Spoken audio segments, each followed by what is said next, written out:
En el tema 7 anem a veure l'aparell reproductor femení. Seran 3 temes que estan bastant concatenats i seran bastant, com a mínim els 2 primers seran més ràpids, el tema de l'aparell reproductor femení i el tema de l'aparell reproductor masculí, sobretot el masculí, que és més simple en aquest sentit. I després parlarem pròpiament de la reproducció i del desenvolupament fetal, no? Fetal en el sentit de fetal, de fetus.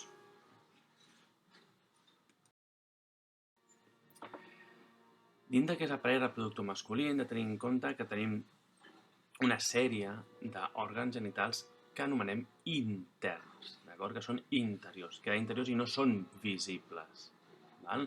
A diferència del que passarà amb els òrgans genitals masculins, no? Que són externs.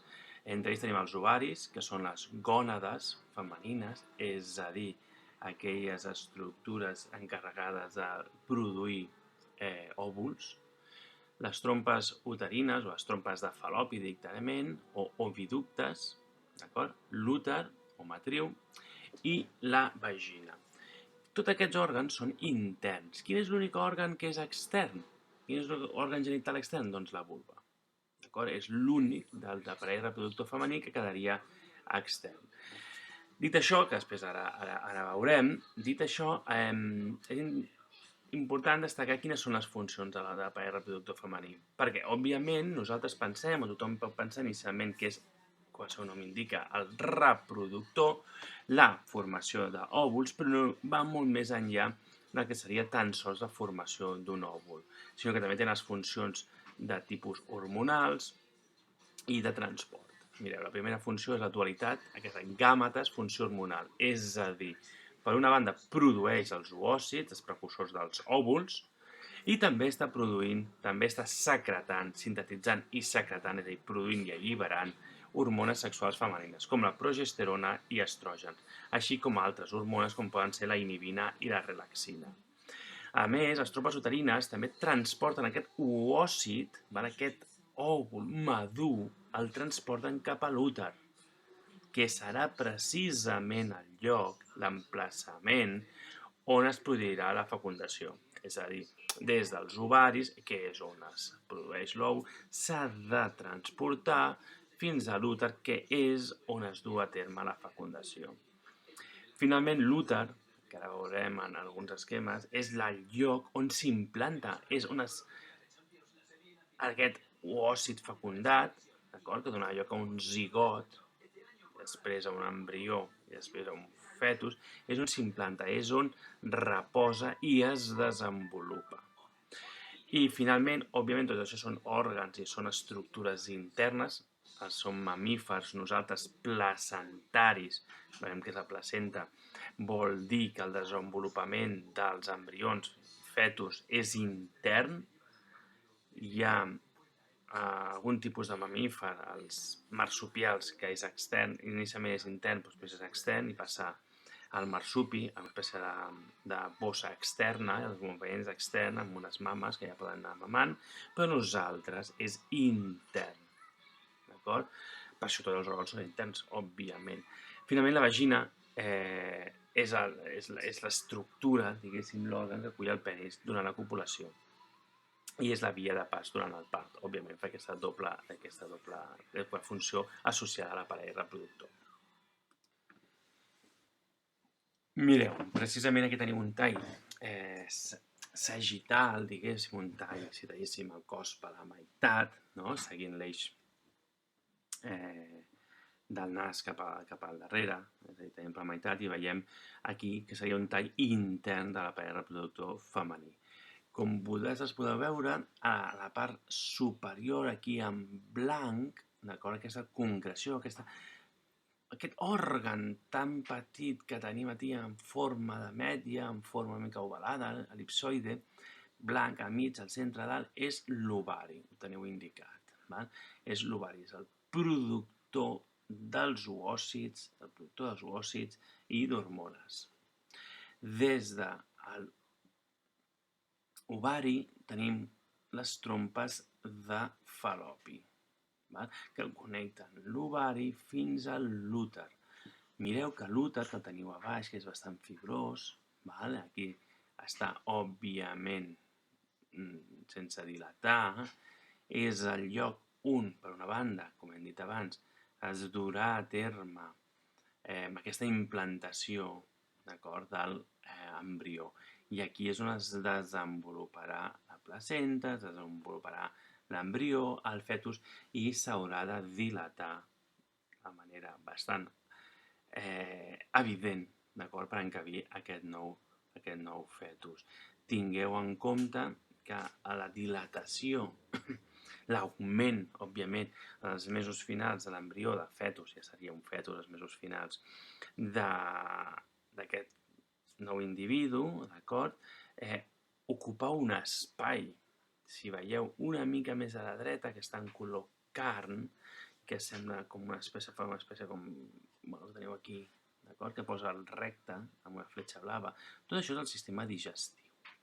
Vale? El sistema digestiu i, òbviament, aprisionarà, empenyarà per una banda cap al sistema digestiu, cosa que provocarà restringiments i problemes, d'acord, a nivell del sistema digestiu, i per l'altra banda, i cap a baix, estarà pressionant, que teniu aquí baix, d'acord, en groc, sota del cos de l'úter, no està anomenat, però bueno, és la bufeta. També farà, veieu que té fins i tot un conducte que baixa fins a baix, d'acord, al costat de l'orifici vaginal, perquè òbviament és per evacuar els líquids. Doncs també pressionar sobre la bufeta hi haurà problemes de contenció, d'acord, de l'orina. Bueno, en tot cas, després de la vagina tenim el coll de l'úter i aquest conducte de la vagina, d'acord? Que és la zona d'introducció del penis per dur a terme la fecundació, que recordem, òbviament, serà una fecundació, és a dir, la fecundació és el procés de fecundar aquell oòcit per part de l'espermatozoide, de penetrar-hi a dintre de l'òvul, de fusionar-s'hi. Aquesta fecundació es du a terme de manera interna, dintre del cos de la dona femení. No tots els animals tenen fecundació interna, hi ha fecundacions externes, no de mamífers, òbviament, però en peixos, penseu, per exemple, una femella passa deixant tots els ous, el mascle passa per sobre i deixant els espermatozoides. I a fecundació externa, si un espermatozoide té la sort de penetrar dintre d'un ou, fantàstic. I si no, doncs també. Hi ha molts casos de fecundacions externes, però aquí és una fecundació interna. Què possibilita la fecundació interna? Òbviament que l'èxit sigui major. Estàs dirigint ja cap on han d'anar els espermatozoides i els estàs posant a la porta de l'úter. Ja els has fet molta feina tu. No és com a deixar-los enmig de l'aigua, enmig de l'oceà, tot i que així la femella hagi posat els ous propers en què realment hi ha una immensitat d'espai i de direccions. Aquí ja no passa això. Llavors és afinar molt més.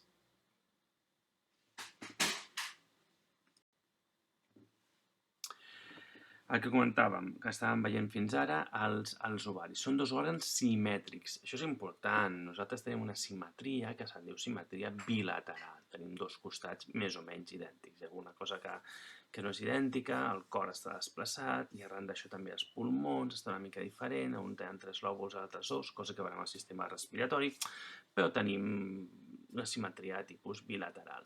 Òbviament, com podeu veure, els ovaris seran òbviament, dos, una a cada banda, i simètrics a la cavitat abdominal, la zona de la cavitat pèlvica. Són petits, tingueu en compte que la forma de mèdia que hem comentat abans, amb un eix d'uns 3,5 a 3,5 de llarg i 1,5 d'ample. O sigui, són realment uns òrgans molt, molt, molt petits. I la seva funció primordial és la encarregada de producció d'òvuls. Cada 28 dies n'alliberen un. Com es produeixen aquests òvuls? Això a través de meiosi, que això ja és el tema de genètica. Si algú té algun dubte, podem recuperar-ho, podem comentar-ho, però es du a terme a través de la meiosi.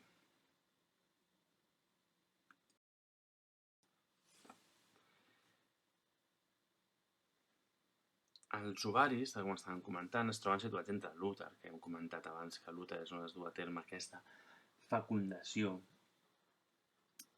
i l'interior de la paret de la pelvis, d'acord? I és important, no estan a l'aire lliure, no estan flotant, no estan allà sols, d'acord? Sostinguts només per les trompes de Fal·lopi, o units només per les trompes de Fal·lopi amb l'úter, sinó que realment estan agafats, estan subjectats per aquestes membranes i lligaments. Quines membranes hi trobem? El lligament ample. El lligament ample, que teniu a baix dibuixat en groc, val? És un teixit, una extensió del peritoneu, que permet connectar l'úter amb la paret i el sòl de la pelvis. I queda unit, així l'úter queda unit, subjectat, queda fixat, d'acord, a la pelvis. Aquí hi trobaríem, a nivell del lligament ample, diverses parts. Per una banda, el mesovari, que rodeja i sosté l'ovari, que el teniu allà dibuixat, i fins i tot el nodreix. D'acord? De fet, també hi trobem el lil. Què és lil? És la part de l'ovari que continua pel mesovari i correspon a la zona per on entren i surten els vasos sanguinis i els nervis. Òbviament, l'ovari és un teixit viu, ha d'estar irrigat per vasos sanguinis, ha d'estar innervat per nervis i fins i tot tindrem un aparell, una irrigació de tipus del sistema circulatori del limfàtic. Després tenim el lligament lumbo-ovàric, d'acord?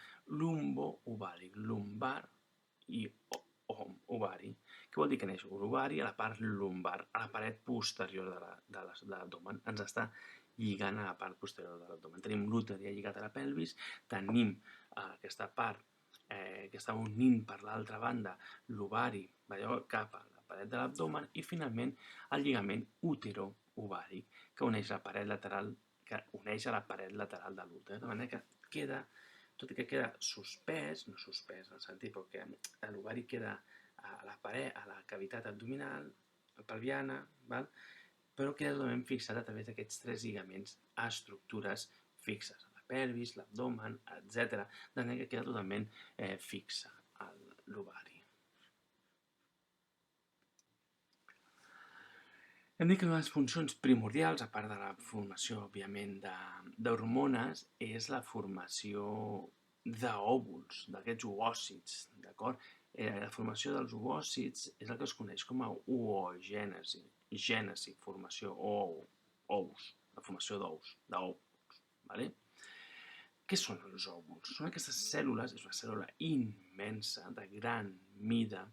N, què vol dir N? N vol dir que només té la meitat de la dotació cromosòmica, la meitat del material genètic nuclear de la mare, de la progenitora.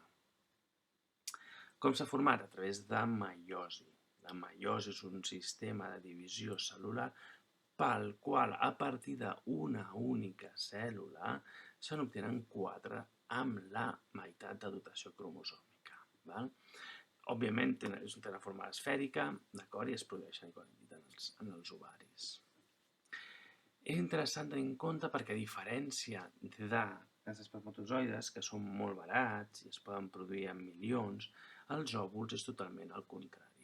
Els òvuls, el nombre d'òvuls, el número d'òvuls que una persona, una dona, produeix al llarg de la seva vida és relativament molt curt, és molt baix. Tingueu en compte, normalment estaríem parlant d'un òvul per mes, associat a la menstruació, òbviament, a la regla, i serien 12, més o menys, a l'any, d'acord? Durant el seu període fèrtil, més que fèrtil, que encara no tinguin la menopausa. La menopausa és quan ja deixen de tenir la regla. Quants anys serien? Uns 30. És a dir, si les ovulacions, la menàrquia, la primera regla, les ovulacions comencen als 11-13 anys, tot i que la primera regla normalment no tenim òvul, és una regla sense producció d'òvuls, les primeres, però bueno, sí, les primeres regles poden situar entre els 11 i els 13 anys i la última, d'acord? La primera es diu menàrquia i la última se'n diu menopausa, la pausa ja final en aquest procés. S'acaba als 45-50, tenim aquests 30 anys, bé, 35 anys pel mig, per 12, posem si són 30, per 12, estaríem parlant de 360 òvuls produïts. Això és obvi, succeeix si no hi ha hagut cap embaràs. No estem parlant de sistemes de planificació ni sistemes d'inhibició hormonals, d'acord, de la regla, és a dir, pastilles anticonceptives. Estem en situacions normals, produirien 360. Què passa, però, si hi ha algun embaràs? Òbviament, durant els mesos de l'embaràs, lògicament, tot i que sempre hi ha una excepció, però la norma és que no hi ha menstruació, són mesos, 9 mesos en què no hi hauria producció d'òvuls, l'ovari queda en parada, diguéssim, i després, mentre hi ha un alletament intensiu, tampoc hi ha producció d'òvuls. És el que es coneix com amenorrea. No està aquí el nom, però és una amenorrea. Una amenorrea és l'absència d'ovulacions, de regles associades a aquest alletament, a aquest amamantament de la criatura. Per què? Perquè secreta hormones que inhibeixen l'ovulació. Això té tota lògica, a nivell evolutiu, perquè si tu estàs amamantant i tens una cria amb el cost energètic que això suposa, penseu a la natura, fa 1 milió d'anys, 2, 10, 500.000, el cost energètic i el cost per a la teva vida i per a les teves criatures de tenir un segon mentre el primer encara està amamentant és massa elevat, de manera que s'anul·la la possibilitat de tenir un altre fill. Quan deixa d'anul·lar-se aquesta possibilitat de deixar d'ovular, és a dir, quan s'elimina l'amenorrea, al moment que el nen ja et deixa de mamar de manera intensiva. Que estaríem parlant això en societats caçadors-recol·lectors, en societats tradicionals, als 3-4 anys. Això implica que, com a mínim, durant 3 anys, en poblacions tradicionals, de caçadors-recol·lectors, poblacions que tenim al paleolític i algunes que ens han arribat fins a molt minoritàries fins a l'actualitat, la producció d'òvuls és ínfima. Tingueu en compte, perquè durant 3 anys no se'n produeixen. Torna a produir, després de deixar d'amamentar la criatura, deixar-se d'amamentar, es torna a produir i el que trigui en quedar-se embarassada, 3, 4, 6, 8 mesos, i torna a parar-se la producció d'òvuls. De manera que al final la producció d'òvuls en condicions naturals, des del punt de vista biològic, a la natura, d'acord, o a nivell evolutiu, era molt i molt baix. Si fem servir mètodes anticonceptius també, i si no tinguéssim cap mètode anticonceptiu i tampoc cap embaràs, tindríem un al mes i estaríem parlant de 360. De manera que estem en un ventall entre les poques dotzenes d'òvuls produïts i 360, 3 centenars d'òvuls, que són molt pocs. Tingueu en compte que quan veiem els espermatozoides estem parlant de milions per ejaculació. D'acord? Veieu que estem parlant d'ordres de magnitud que no tenen res a veure. Finalment, el que estàvem comentant de la menàrquia, és interessant veure que la menàrquia, que és el moment en què apareix la primera ovulació, la primera regla, més que ovulació, ja dic que les primeres regles no tenen normalment producció d'òvuls o secreció d'òvuls, és una edat o és que s'ha anat reduint. Val? Mireu, això està fet a Xile, a baix a l'esquerra, l'edat de menàrquia de la gent femenina, òbviament de les dones. Les dones grans, venint de 65-90 anys, van tenir una menàrquia més enllà dels 14 anys, la primera regla. I anem veient com la gent jove, cada cop les noies més joves tenen menàrquies més i més d'hora. Les de 35 anys són els 13 anys i les de 15-16 són els 12 anys i pico. Estaríem parlant que avui estaria sobre els 11-12 anys. Aquest és un canvi secular al llarg del temps en què la menàrquia cada cop ha anat apareixent més i més d'hora. No és infreqüent que les vostres àvies o besàvies sobretot tinguessin menàrquies als 15 anys. Ha anat baixant i està sobre els 11. Per què? Canvis de dieta, canvis esportius, d'activitat física, productes químics, estrès, pol·lució, tot això afecta, òbviament, i tenim unes menàrquies molt més d'hores. Que hi hagi una menàrquia d'hora té un hàndicap, perquè tradicionalment la regla, quan apareix la regla, és quan comença a aturar-se el creixement. D'acord? Aleshores, quan abans aparegui, hi ha una reducció potencial del creixement femení en alçada, diguéssim. Però bueno. Anem a veure aquí què són els fol·licles. Els fol·licles estan formats per aquests oòcits, aquests òvuls, en diferents estadis de desenvolupament, de maduresa. No tots els òvuls estan en el mateix estat de maduresa. Hi ha molts òvuls que estan, o molts fol·licles que estan immadurs, i només en cada estadi, en cada regle, en tenim uns quants de madurs, un dels quals podria acabar sent secretat i alliberat, val? I potencialment sent fecundat. Però en tenim molts, de fet en tenim desenes, en tenim centenars, i d'aquests només alguns en cada regle són potencialment, estan suficientment madurs com per potencialment ser l'escollit i el que s'acabi alliberant a les trompes de Fallopi per anar cap a l'úter i poder ser fecundat. Junt amb aquests oòcits, dintre del fol·licle, trobem les cèl·lules fol·liculars que els embolcallen. Quins tipus de fol·licles tenim? Que el que dèiem, fol·licles primordials, primaris, secundaris i madur, o anomenats els fol·licles de De Graaf. Què passa? Que nosaltres en tenim de fol·licles primordials, en tenim molts, de fol·licles primaris bastants, i de secundaris, Déu-n'hi-do. El que passa és que de madurs només n'hi ha molt pocs en cada regle. Un fol·licle passa de primordial a primari, a secundari i després a De Graaf. Però n'hi ha molt pocs, 2, 3, 4 com a màxim, d'acord? O 5, val?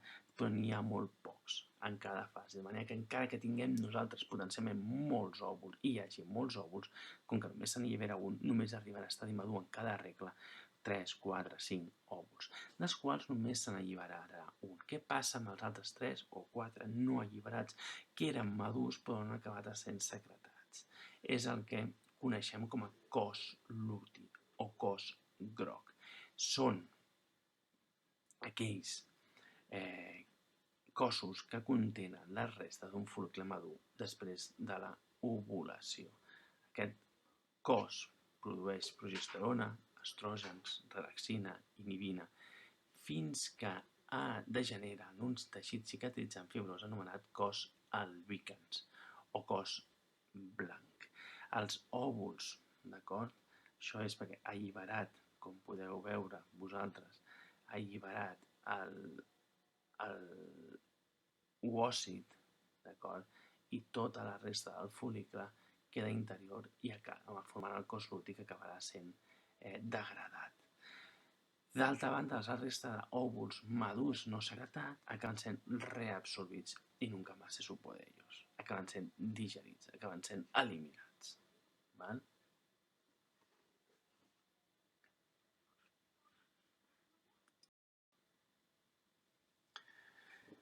Després de l'ovari, quina altra estructura tenim que hem estat anomenant? Les trompes de Fallopi. Aquests conductes que uneixen els ovaris amb l'úter. Són els encarregats de recollir l'òvul, aquest òvul que ja ha sortit des del fol·licle de De Graaf, d'acord?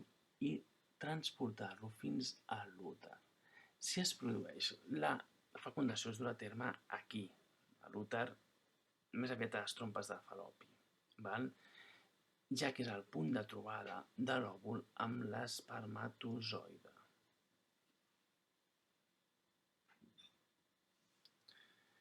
Finalment, a nivell d'úter, tenim que és un òrgan únic i simètric, òbviament. És únic, però simètric. Abans teníem simetria, també teníem dos ovaris. Tenim dos ovaris, tenim dos trompes de Fallopi, però que està a nivell central l'úter, només en tenim un, però té simètrica, banda i banda, és igual de l'eix del cos. I té una forma de pera invertida. Bueno, està al centre del cos i hem dit la cavitat de tipus pèlvica. La part superior i lateral comunica amb les trompes de Fallopi. I aquí és on arribarà aquell òvul fecundat, que s'ha fecundat a través d'una part, ja veurem, a la fecundació de les trompes. S'ha fecundat. I si no s'ha fecundat, es pot arribar a fecundar aquí a l'inici de l'úter, en contacte amb la trompa de Fallopi. I per la zona inferior comunica, òbviament, amb la vagina. És un òrgan petit, inicialment petit, 7-8 centímetres de longitud i uns 3 centímetres de diàmetre. Penseu la dilatació durant la gestació, que pot arribar a augmentar fins a 4.000 vegades el seu volum. Dintre de l'úter diferenciem diverses parts. La teniu a baix a la dreta. A baix que hi ha la vagina, veieu que connecta. Doncs teniu el cos, d'acord? L'istme, que és la part del mig, i el coll o cèrvix, que és la porció en forma cilíndrica que es troba en gran part inclosa, d'acord, dins o a la vagina, formant el mucel de tenca i el fòrnix.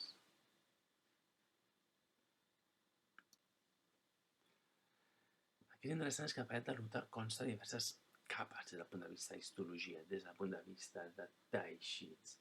Quines capes? L'endometri o mucosa interna, que és un teixit epitelial que varia al llarg de cada cicle menstrual. Hi veurem la menstruació que li passa a l'endometri. L'endometri o l'aparició de cèl·lules endometrials, perquè s'han alliberat en alguna d'aquestes fases, en zones que no li corresponen, és a dir, a vegades en cèl·lules endometrials que acaben alliberades, van una mica vagant i es posen, pel que sigui, per múltiples raons, se situen en llocs que no li pertocaria i no acaben sent expulsats amb la menstruació, com per exemple els ovaris, i allà es van reproduint. És el que desemboca en l'endometriosi, que és una malaltia òbviament associada específicament a l'aparell reproductor femení, que implica una pèrdua de fertilitat molt important per l'extensió del nombre de dones que afecta en dones. El seu abast té graus, d'acord? Depèn del grau d'afectació i quines estructures ha afectat, i es pot parcialment operar. Òbviament obren per la laparoscòpia i acaben traient tot el teixit que poden de l'ovari i intenten recuperar la funcionalitat de l'ovari. Normalment es pot, a vegades no. Però és un factor important a tenir en compte. L'endometriosi és una malaltia de pèrdua de fertilitat, una malaltia silenciosa, perquè no dona gaire senyals fins que està avançada, d'acord? Dolor menstrual exagerat, per exemple, per unes regles que fan molt dolor. Però quan ens trobem en aquesta situació ja tenim una endometriosi més o menys avançada. No és que sigui necessàriament molt avançada, però sí que tenim una endometriosi avançada. Després tenim el miometri, que és una capa de musculatura, mio, és múscul, vol dir múscul, d'acord? Una capa de musculatura constituïda per 3 subcapes, fibres musculars llises, que es poden contraure, important, i el perimetri, que és una membrana externa constituïda per fibres i cèl·lules planes, que tapissa la superfície de l'úter.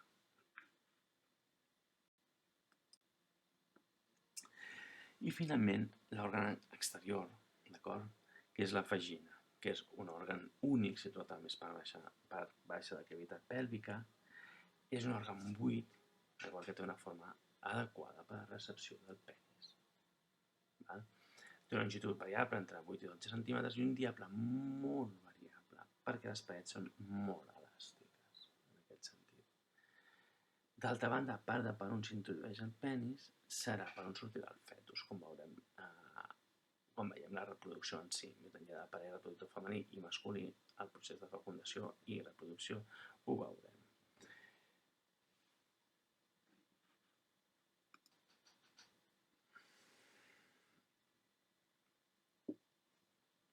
I finalment la vulva, abans us he dit que la vagina era externa, òbviament no és externa, és interna, la vulva és la que és externa, que és el conjunt d'òrgans genitals femenins que es troben localitzats a l'exterior de l'organisme.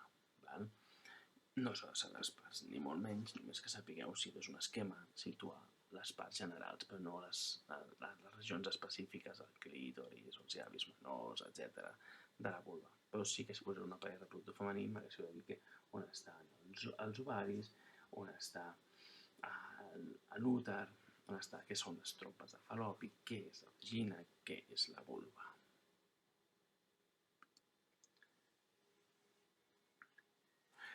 En aquest punt, i abans estàvem parlant, per exemple, de l'endometri, de l'endometrosi, que és un teixit que pateix una expansió, un creixement en cada fase d'acord de menstruació, i hem parlat també de la regla en si, anem a veure quin és aquest procés, quin és aquest, des del punt de vista histològic, és a dir, des del punt de vista dels teixits, què ens passa als teixits, i des del punt de vista hormonal, d'aquest cicle hormonal. Mireu, a la fase 1, el dia 1, és un cicle que dura 28 dies, això ja ho sabeu, val? Més o menys 4 setmanes, un mes, es pot avançar una mica, es pot endarrerir una mica, hi ha gent que té cicles de 25, hi ha gent que té cicles de 30, però bueno, normalment són de 28 dies. Tenim l'endometri, aquesta capa que hem comentat que tenia, d'acord?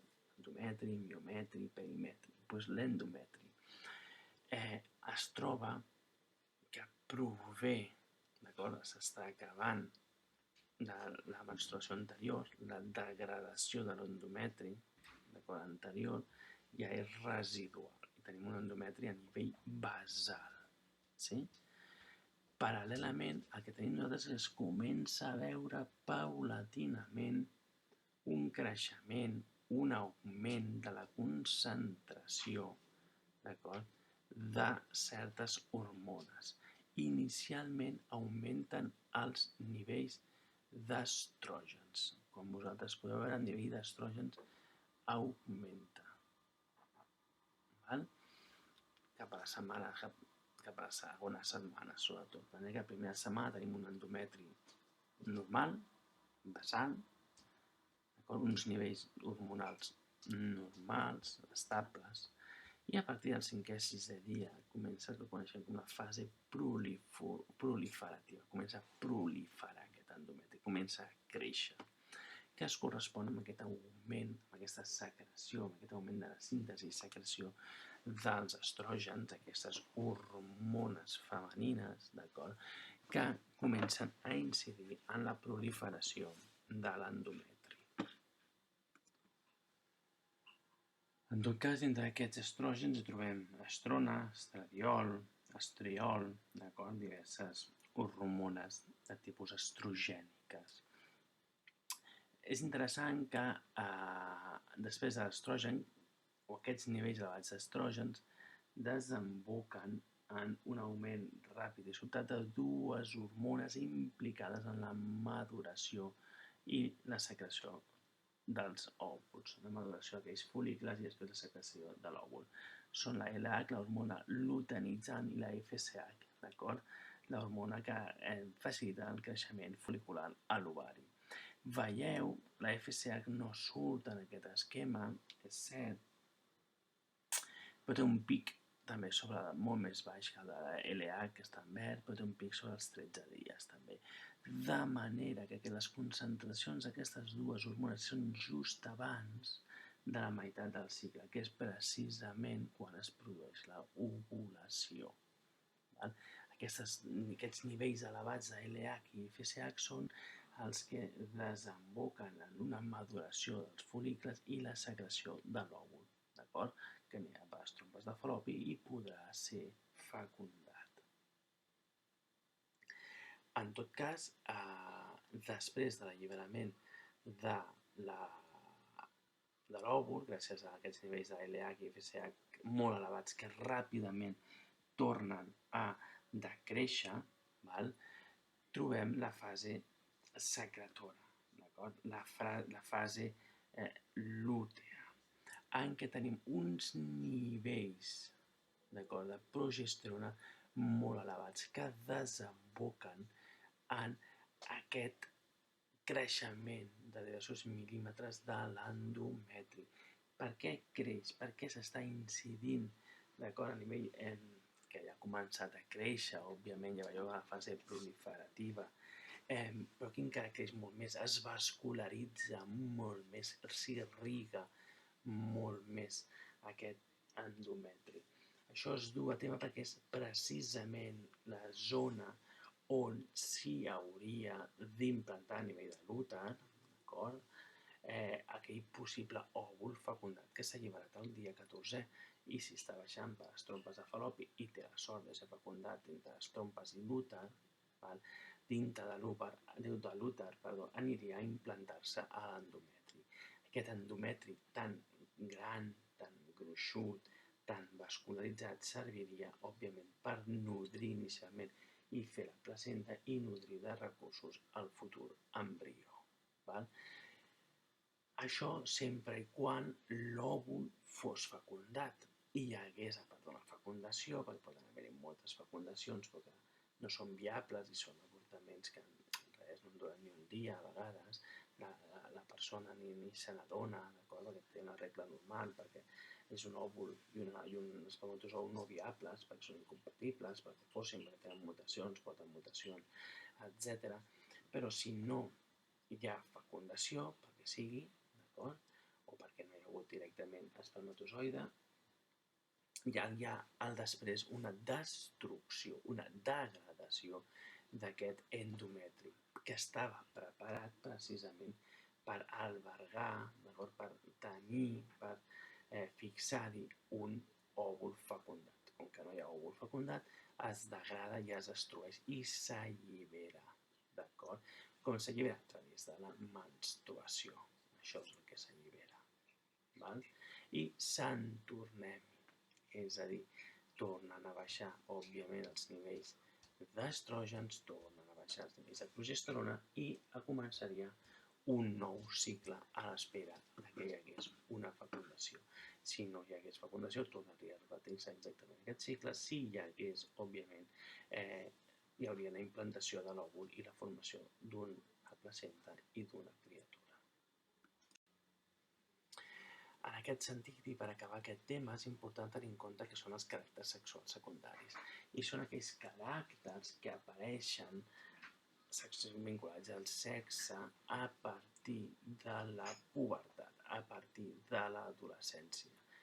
Són caràcters secundaris, perquè apareixen secundàriament en cada un dels sexes, d'acord?